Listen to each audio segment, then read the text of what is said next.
Alek Manoah's AAA career is off to a pretty good start, but when might the Blue Jays consider him for the major league rotation? This is instant analysis presented by Tylenol Rapid Release Gel Caps. Rapid release for rapid relief.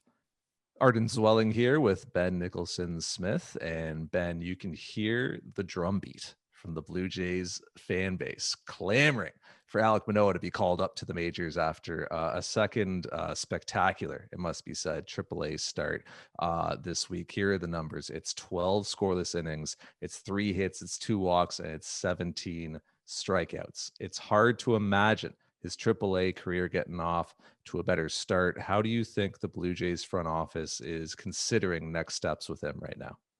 Well, you've got to be looking at it, right? He's doing his part. It's really, like you said, it's almost impossible to imagine that a pitcher could be doing more to force the hand of the organization. So the Blue Jays, of course, need to be mindful of two things. One, how many games can they win in 2021?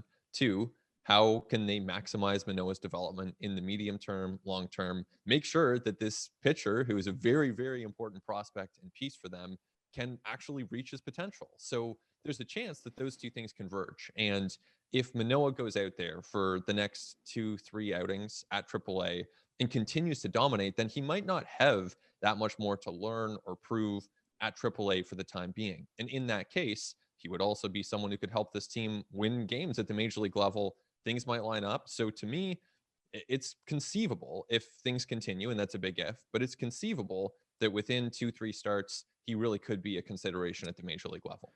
Well, and he can make this decision for the Blue Jays, can't he? And that's really the scenario the Blue Jays placed him in when they put him at AAA. They put him there for a reason. It was based on what they saw at the alt site, what they saw during spring training. The Blue Jays believed that he was ready to face a very advanced level of competition. They could have started him at AA and nobody would have shook their head at it. It would have been fine. Nobody would have asked a question. But the Blue Jays placed him at AAA and essentially said, hey, we think you're ready for it. Prove yourself right, make yourself undeniable. And if you do, you'll be a big leaguer before long. So Alek Manoah has done that through 2 starts. That's great. Does he have to do that for 2 more starts, for 3 more, for 4 more? We'll see. It'll depend as always on need at the major league level and just how aggressive the Blue Jays want to be. But more or less, this is really in Alek Manoah's hands, and it's been in his hands since the Blue Jays placed him at AAA.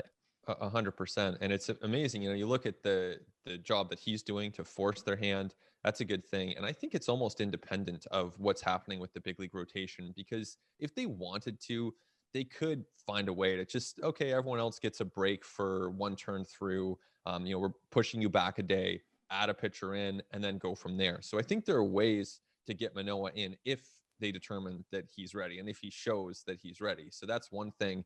And in addition to that, it's worth noting, and almost in a very refreshing way, that service time doesn't appear to have anything to do with this decision, because no matter whether they call him up tomorrow or on September 30th, his control doesn't change. He's still under team control through 2027. And so it's refreshing to just say this is really about ability, development, maximizing the short and long term, but it's not about service time.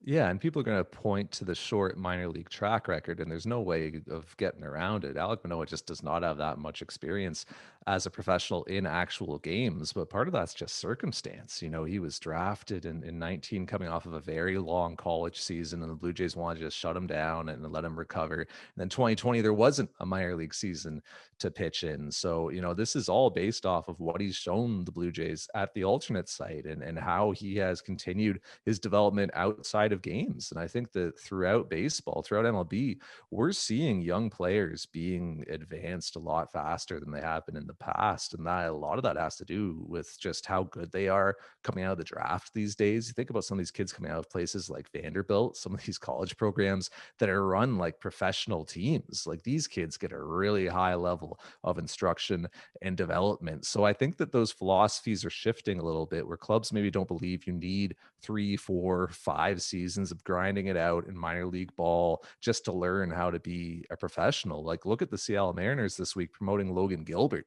He doesn't have a lot of minor league time. Garrett Crochet went straight from the draft into the Chicago White Sox bullpen. It's a little different with a reliever versus a starter, but still, even Nate Pearson, that's a guy who's got fewer than 130 minor league innings under his belt. So we're seeing a lot of these timelines be accelerated. So I think Alek Manoah is, he is falling right along in those footsteps. That's right. And it wouldn't be a rush necessarily. If he's up in theory, which we're speculating, but in theory, if he were to join this team at the beginning of June, that would be 2 years since he was drafted out of a college program. So it wouldn't be rushing him. But of course, the most important thing for Manoah is to continue pushing the Blue Jays' hand and showing that he belongs at a higher level than AAA.